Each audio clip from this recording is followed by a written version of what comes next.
लोकसभा चुनाव आते आते ही राजद पर अब ये आरोप लगते जा रहा है लगातार कि बाहुबलियों के सहारे ही सिर्फ राष्ट्रीय जनता दल है, इसलिए हिना साहब का टिकट कंफर्म कर दिया गया है। और बैड एलिमेंट बताने के बाद भी अनंत सिंह को कहीं ना कहीं उनकी पत्नी नीलम देवी को टिकट देकर कांग्रेस ने यह बता दिया है कि बाहुबलियों के सहारे ही राजद और पूरी की पूरी महागठबंधन है।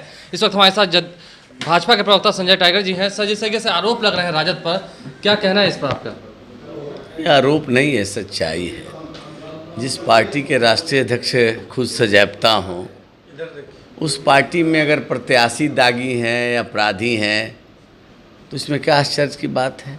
अगर राष्ट्रीय जनता दल अपराधियों से, बाहुबलियों से, दागियों से और भ्रष्टाचारियों से नाता तोड़ ले तो उसके खाते में क्या बच जाएगा?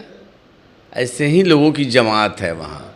दुष्कर्म के आरोपी राजवल्लभ यादव की पत्नी उम्मीदवार है।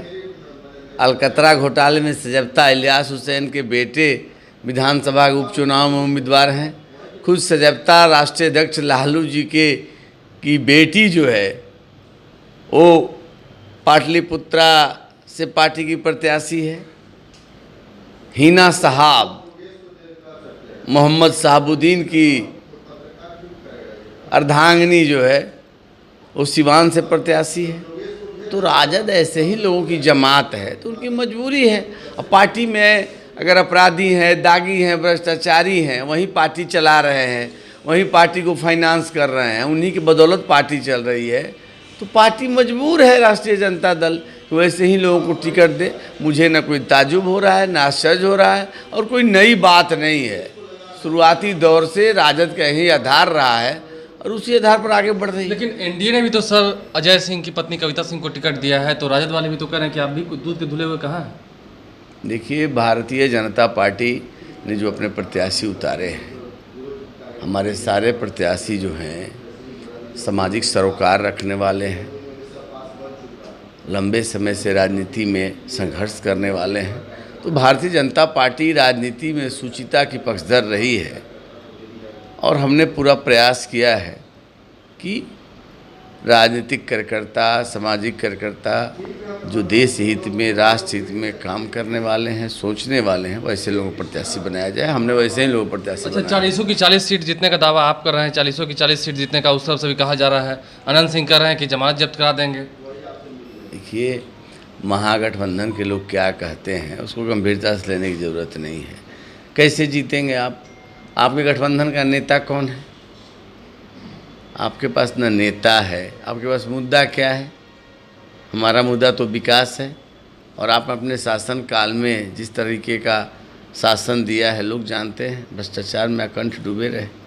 तो आपके पास मुद्दा नहीं है, नेता नहीं है, कार्यकर्ता आपके पास है नहीं, और जनता ने भी आपसे दूरी बना ली है। एनडीए का मजबूत पक्ष है कि नरेंद्र मोदी जैसा आकर्षक नेतृत्व हमारे पास है।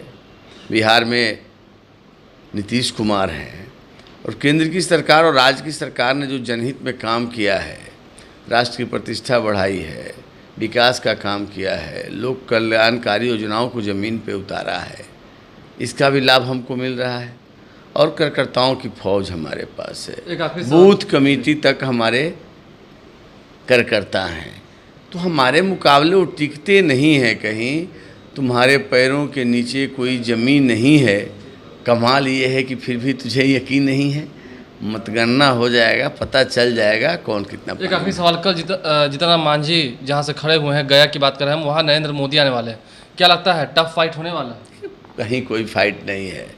एक तरफा एनडीए के पक्ष में लहर है।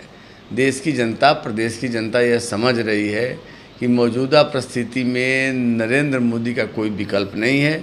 देश नरेंद्र मोदी के हाथों में ही सुरक्षित है, और बीजेपी और नरेंद्र मोदी ही एक मजबूत सरकार दे सकते हैं। देश की जनता मजबूत सरकार चाहती है, मजबूर सरकार नहीं चाहती है। इसलिए पलड़ा मेरा भारी है।